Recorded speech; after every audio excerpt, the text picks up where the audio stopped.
It's a lot of fun. It's a wild ride, and I think we wanted people to get a taste of what life could be like when you see it from Harley's point of view. And when you watch this film, that's what you're getting. It's unpredictable, and it's out of order, and it's messy, and it's funny, and it's dangerous, and it's violent, and it's absurd, and it's heartbreaking and heartwarming. It's a bit of everything, which is kind of like the character. I had so much fun playing Harley in Suicide Squad. The most exciting thing as an actor is to have a number of choices with your character. You can kind of do anything when you're Harley Quinn. You could react one way, or you could react 20 other different ways, and it always makes sense for the character. So that's a liberating and creatively stimulating place to be working anyway. But with the relationship with Mr. J, there's still a lot there, and we kind of wanted to see, okay, what's Harley like when she doesn't have the comfort of knowing that Mr. J will take care of her or take care of things. We've referenced a lot of films for things that we loved, but Blue Eyes was really the main thing where I was like, that informed me back when I was first researching Harley as to who she was and that she was capable of doing really bad things.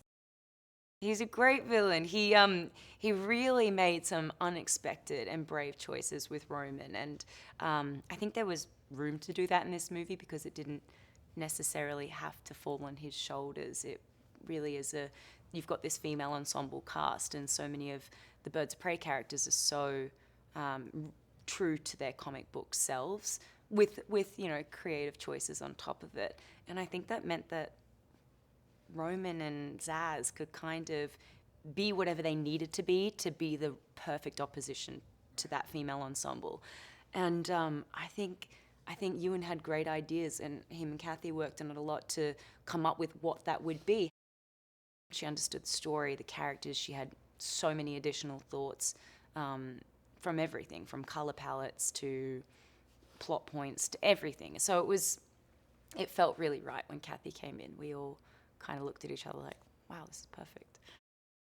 We really wanted Maddie Libatique to shoot it because he's incredible, but I think he's one of those DPs where I think there's certain DPs where you watch a movie and you're like, I know who the DP was. Like I can see their signature style, and I think Maddie is unique in the fact that he adapts his style for the filmmaker that he's working with and for the story that he's telling, which I really admire about his work. So he was someone that we definitely knew we would love to have on board. He's obviously a busy guy, very talented and in demand, so we're very fortunate that he did come on board. But he was just brilliant at providing this color and energy and kind of visceral experience that we wanted people to have.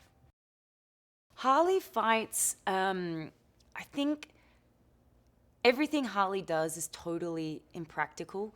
She will wear something that is just not appropriate for the situation. It's like wearing a big jacket with things flowing off it while trying to do a fight scene, or putting on skates when you're about to fight on a moving platform. I mean, none of it makes sense, which is so Harley.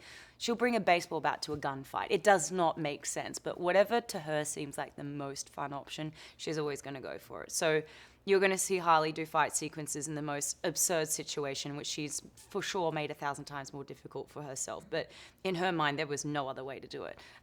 So it was, for me, Margot doing it, very difficult because skates and all these extra elements definitely increase the level of difficulty when you're already doing something kind of tricky. But it's so right for the character. I'd never want it any different. It's funny and it's fun and it's quick paced and it's just this bright, poppy, heightened, fantastical world, but there's friendship and heart and humor, and yeah, I think people are just gonna have a really good time watching it.